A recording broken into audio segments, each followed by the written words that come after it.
दोस्तों, मैं आदिल खान आजाद। पीएफआई के बाद आरएसएस पर भी बैन लग गया है। पूरी संस्था पर नहीं, सारे देश में नहीं, एक राज्य में। और एक जो मुख्य कार्यक्रम है आरएसएस का, पथ संचलन का, उस पर बैन लगा है। उसको इजाजत नहीं दी गई है और ये इजाजत मांगी गई थी गांधी जयंती के दिन। और इसके खिलाफ भी माहौल तैयार हो रहा था। दूसरे लोग कह रहे थे हम आरएसएस के खिलाफ जुलूस निकालेंगे, लेकिन वहां की स्टालिन सरकार ने यह फैसला किया और उनकी पुलिस ने, तमिलनाडु की जो पुलिस है, तमिलनाडु पुलिस ने यह फैसला किया कि किसी को इजाजत नहीं। तमिलनाडु पुलिस ने राष्ट्रीय स्वयंसेवक संघ यानी कि आरएसएस को 2 अक्टूबर को राज्य भर की 51 जगहों पर रूट मार्च यानी कि पथ संचलन करने की इजाजत देने से इनकार कर दिया है।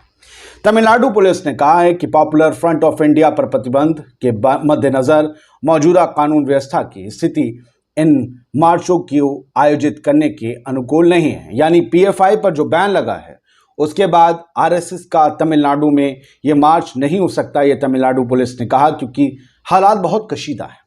इजाजत ना मिलने से बौखलाकर आरएसएस ने अदालत का रुख किया है कि माय लॉर्ड, क्या हो रहा है ये, हमें इंसाफ चाहिए। लोग कह रहे हैं कि जब किसी को इजाजत नहीं तो आरएसएस को क्यों। इधर तमिलनाडु सरकार ने साफ कर दिया है कि वो इस हफ्ते किसी भी संगठन को मार्च, रैलियां, कोई प्रोग्राम ऑर्गेनाइज नहीं करने देगी। तो पीएफआई पर बैन के बाद अब आरएसएस के मार्च पर बैन सुर्खियां बटोर रहा है।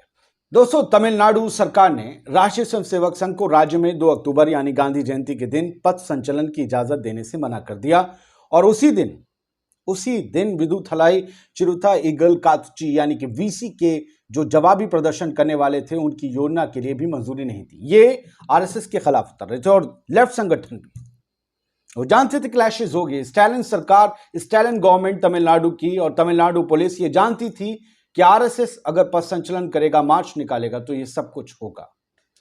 इसीलिए टकराव हो सकता है दोनों तरफ से। आरएसएस के नेता ये कह रहे हैं कि गांधी जयंती पर 2 अक्टूबर को संघ के द्वारा पथ संचलन के कार्यक्रम के विरोध में कुछ संगठनों के प्रदर्शन के मद्देनजर कानून व्यवस्था की स्थिति का हवाला देते हुए सरकार ने उसे योजना पर आगे नहीं बढ़ने को कहा है। तमिलनाडु की द्रमुक सरकार ने वीसी के, भारतीय कम्युनिस्ट पार्टी और मार्क्सवादी कम्युनिस्ट पार्टी को भी 2 अक्टूबर को एक मानव श्रृंखला बनाकर विरोध प्रदर्शन करने की इजाजत देने से इनकार कर दिया है। ना लेफ्ट को ना राइट को, किसी को इजाजत नहीं। यानी आरएसएस को इजाजत ना मिलने के मुद्दे पर जो लोग ये रोना रो रहे हैं कि आरएसएस को अकेले निशाना बनाया गया, वो ये जान लें कि आरएसएस के अलावा मार्क्सवादी कम्युनिस्ट पार्टी और भारतीय कम्युनिस्ट पार्टी को भी इजाजत नहीं मिली। बाकी वहां के जो स्थानीय और साहब जो प्रदर्शन करना चाह रहे थे उन्हें भी नहीं दी गई। इस खबर के बारे में बहुत से अखबारों ने छापा है, जिसकी कटिंग आप देख रहे होंगे। लेकिन आरएसएस पर जो बैन की मांग उठ रही है, बैन आरएसएस जो बार बार ट्रेंड कर रहा है पीएफआई बैन होने के बाद, उसमें इस खबर को जोड़कर देखने की बहुत ज्यादा जरूरत तो नहीं है, लेकिन बिल्कुल इनकार करने की भी जरूरत नहीं है। क्योंकि ये कदम आया तो तभी जब पीएफआई बैन हुआ है। क्योंकि पीएफआई के बैन होने के बाद या फिर उनके नेताओं को उठाने के बाद तमिलनाडु में देखा गया था, पेट्रोल बम भी किसी ने फेंका था। कहा गया था कि पीएफआई के लोगों ने आरएसएस पे फेंका। खुदा जाने हकीकत क्या है उसकी। वैसे भी यहां हमले खुद भी करवाए जाते हैं, कभी कभी हमले कोई तीसरा भी करवा देता है। तो ये सब कुछ हो रहा है। तमिलनाडु में स्टालिन सरकार है, कांग्रेस के गठबंधन से सरकार चल रही है, बीजेपी को वहां पर कोई गुंजाइश नहीं है।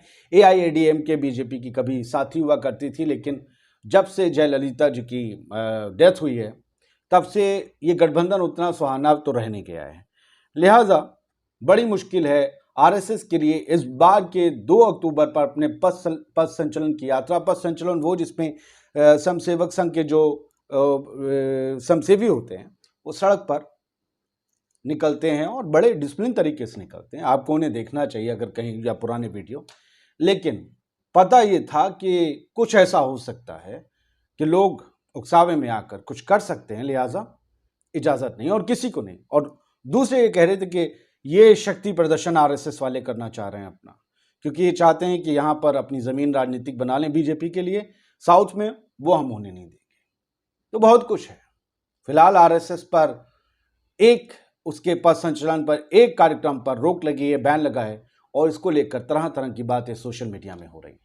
आप इसे लेकर क्या कहते हैं, हम साफ कर देते हैं। एक सांस्कृतिक संस्था है आरएसएस, फिलहाल उसके एक कार्यक्रम पर बैन है, नहीं कर सकते। इसको लेकर जो कुछ भी लोग कह रहे हों, लेकिन इस वीडियो को लेकर आप क्या कहते हैं हमें ज़रूर बताइएगा। जय हिंद।